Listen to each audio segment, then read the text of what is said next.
Hey there, Goa fans. This is Mark, DJ Solitaire, here with episode 160 of Retro Goa Explorations, my series in which I present in each episode one of my favorite tracks from the 1990s Goa Trance psychedelic dance movement. We're currently exploring tracks that were produced or released or that I first encountered in the 98-99 season. And this one qualifies for me getting my hands on it, but it was actually produced several years earlier, but was not released for a good long period afterwards.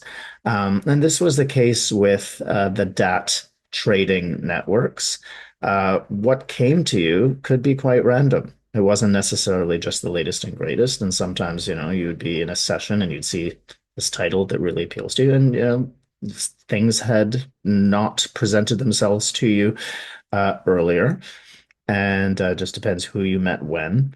And some of these older tracks were things that you wanted, and this was a doozy, and it still is. It's really a magical one, even though the sound quality is probably one of the reasons it wasn't released, in addition to sort of the collaborative nature of it, which we'll talk about.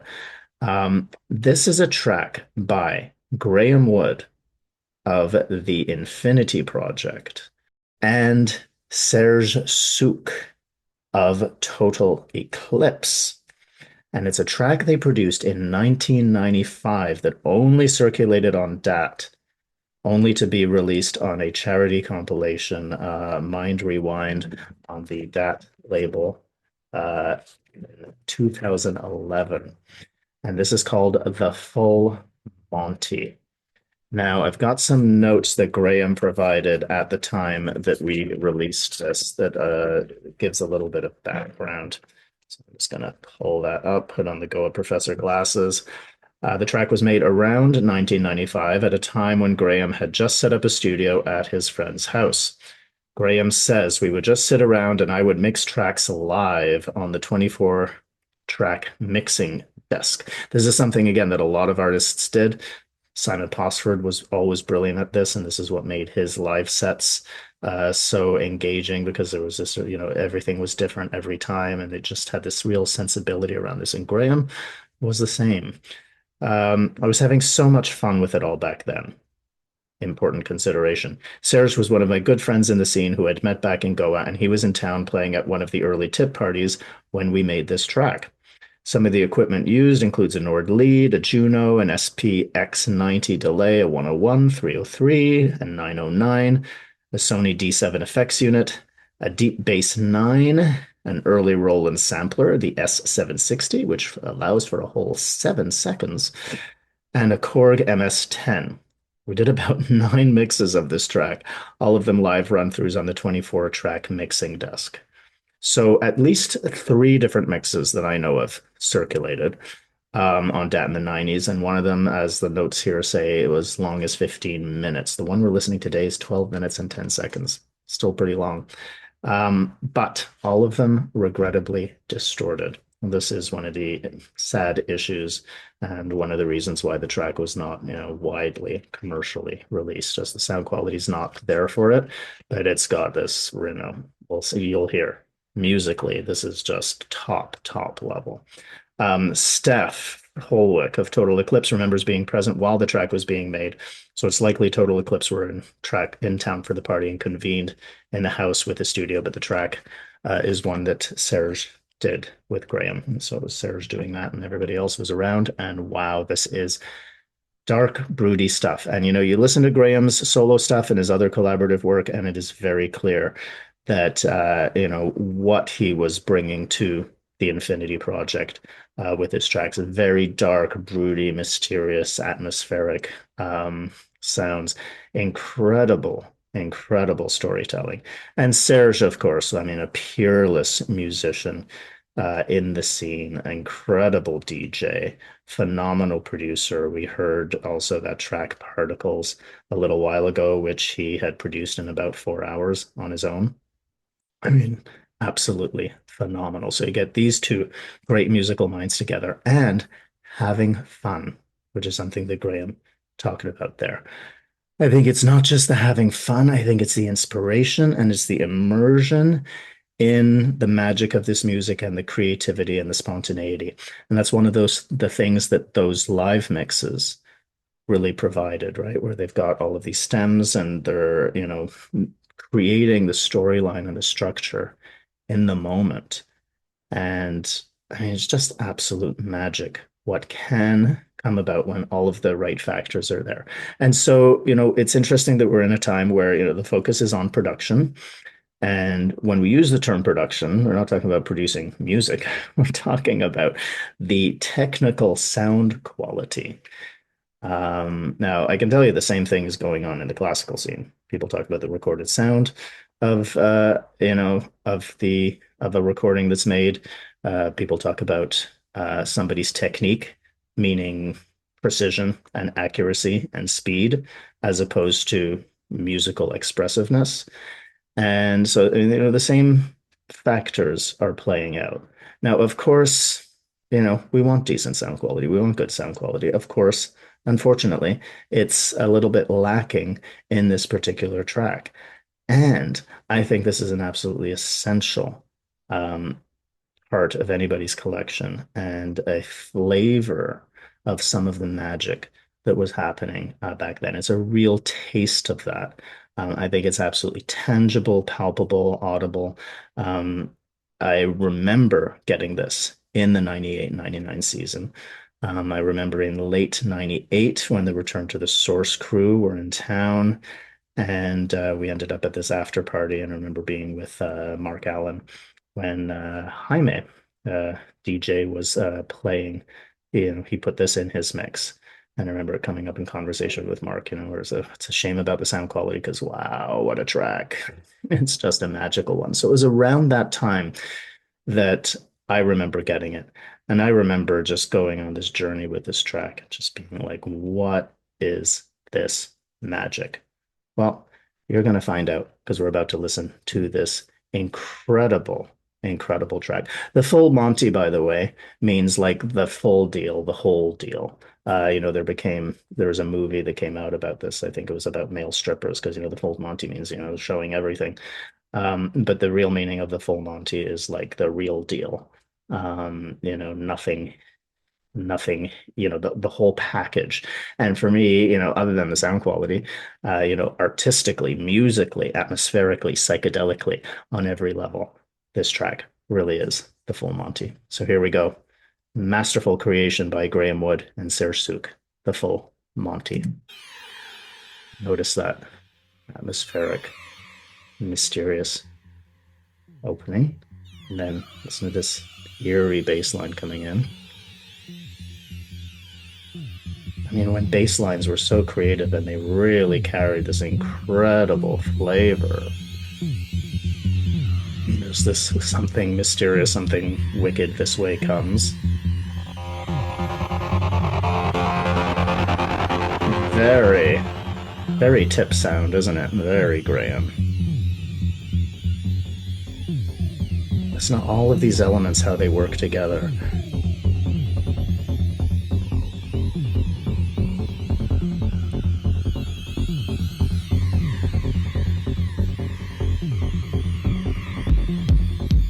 And then that distorted kick comes in. So it's got some grunge, and what's interesting is you've got this real atmospheric, broody stuff going on, and then this kind of earth, sort of kicking up some dust, kind of granular kick.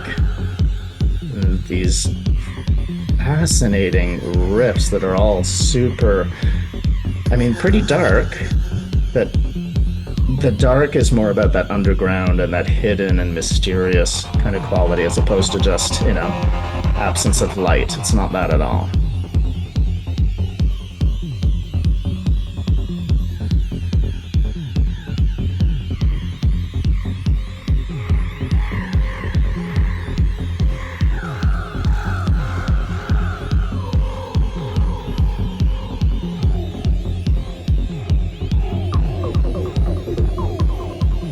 Fascinating bouncing around going on over there.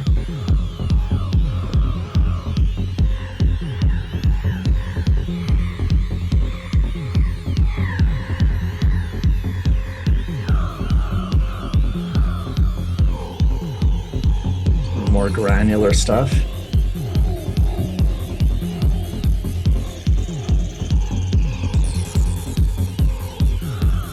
I mean, it's just like going through this, cyberspace, this full, consciousness exploration. Is really otherworldly.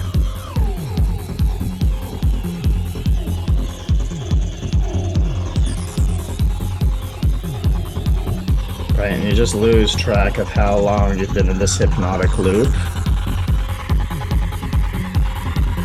Sort of a little flavor change over here. And it's sort of not quite resolved, but this keeping the tension going.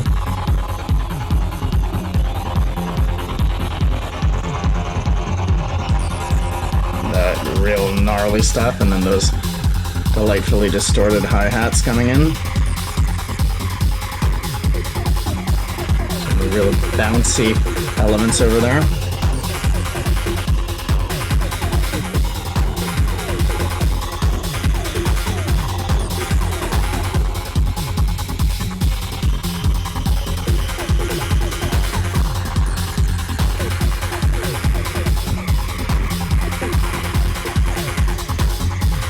Really, like, kind of, I don't know, there's a lot of qualities that we can find in here, but there's this kind of cyber electric, sort of electrical storm quality, but also this real, broody nighttime quality, really going through the forest at night.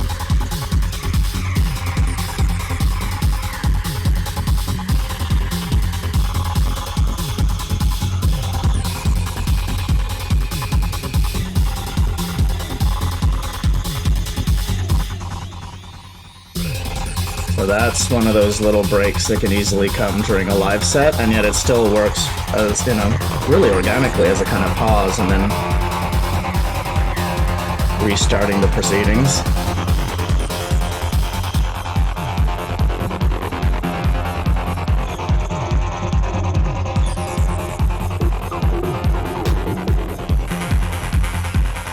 A few newer sounds coming in here.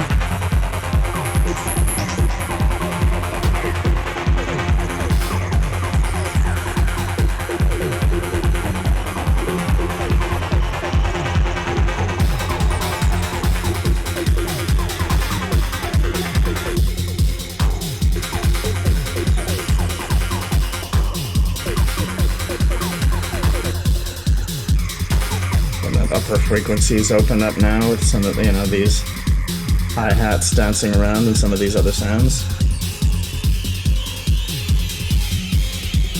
Those sounds.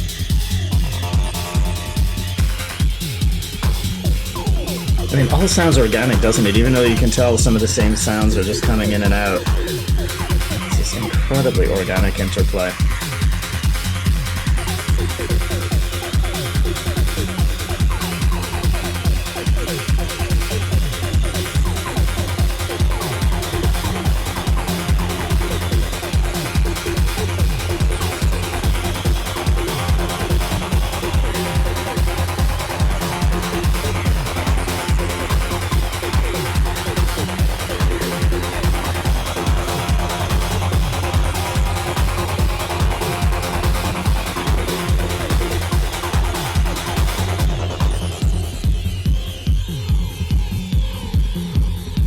Back into full on, a little less of the grind and more of that floaty atmospheric atmosphere here.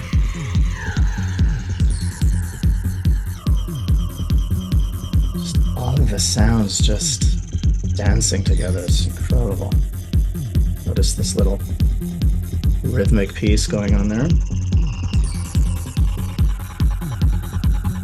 Now we get this 2-note.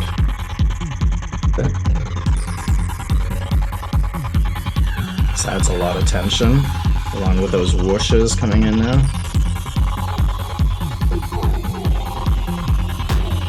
I just love that you never know when something's going to come in.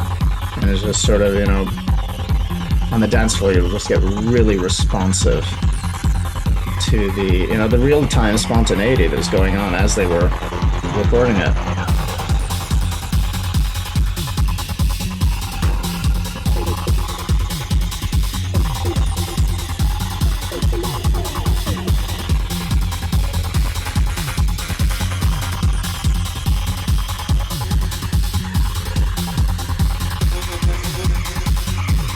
heard that little one.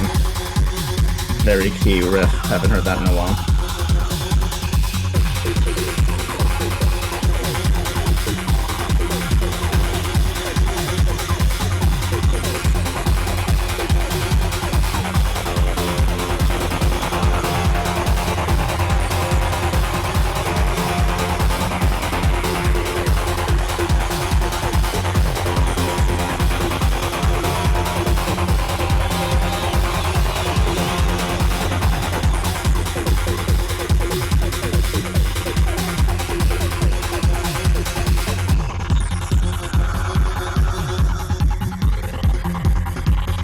Non-stop momentum, right? I mean, like, other than that one time that the kick stopped, it's been ongoing, and it's just never feels, to me, to my ears, never feels monotonous and never feels overly driven.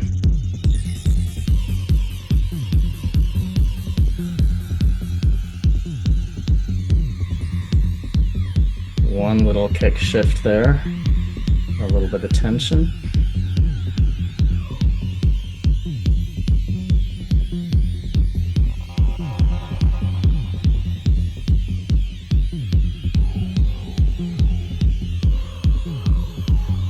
Really, this is like this, almost like this distress signal.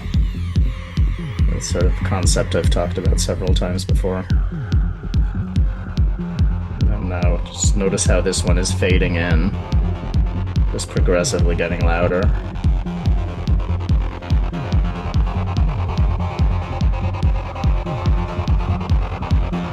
I mean, really, it's like these messages coming from the center of the universe is just incredible.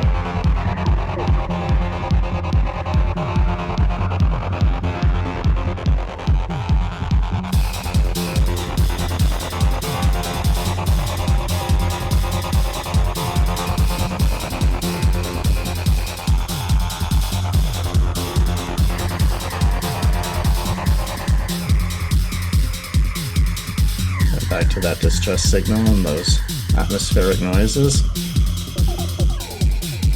And that ripple. That was a cool one. You can tell somebody says, oh, let's play with that a little bit more.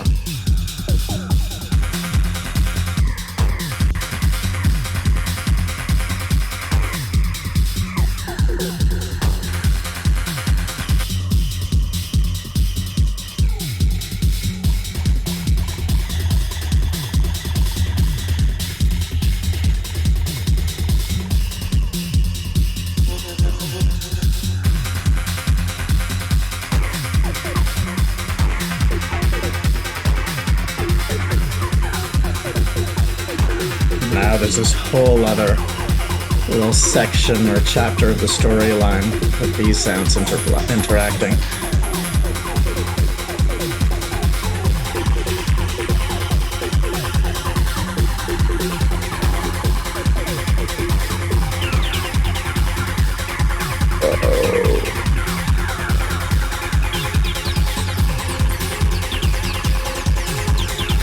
Just that upper frequency squelchiness, just incredible at this phase, right? Like everything's built up to this quality of mayhem.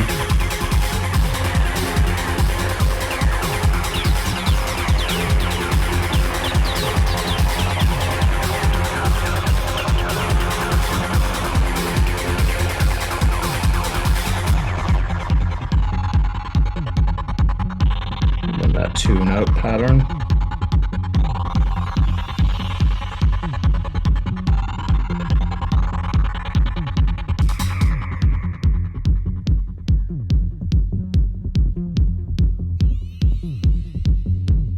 Just down to the kick and a few of the atmospheric noises. Just that one for now. That mysterious rippling bass line.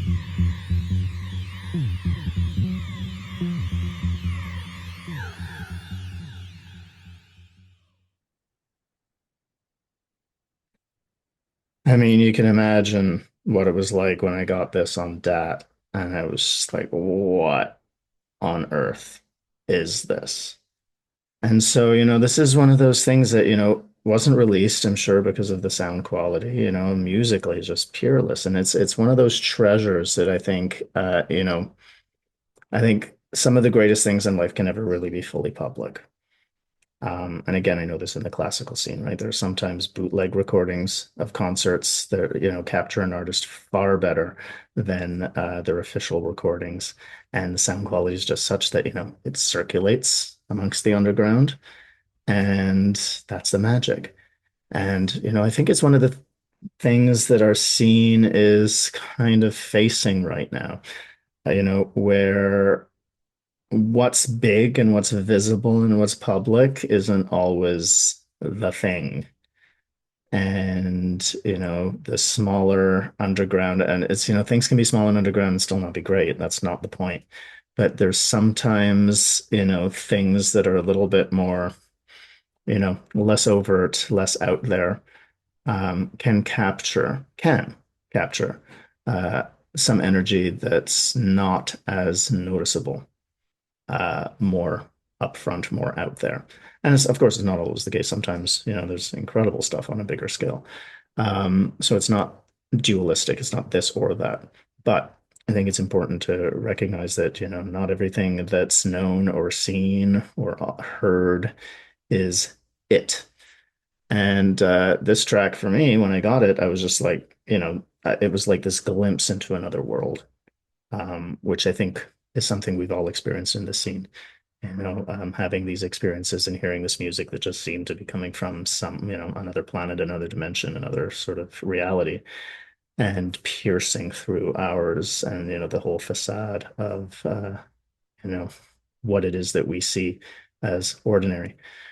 And so, this has continued to be just one of my go-to favorite touchstones of that quality of mystical, mysterious, otherworldly, um, boundary-defying music and a quality of energy that relates to that in this scene. And so I love it. I'm really glad to share it. Again, it sort of fits with the 98, 99 season because that's around when I got it, several years, four, uh, 3, 4 years after it was produced. And whew, it is a beauty. So hats off to Graham and to Serge for this masterpiece. Pretty long track, and you're going to get a chance to listen to it again now without my commentary.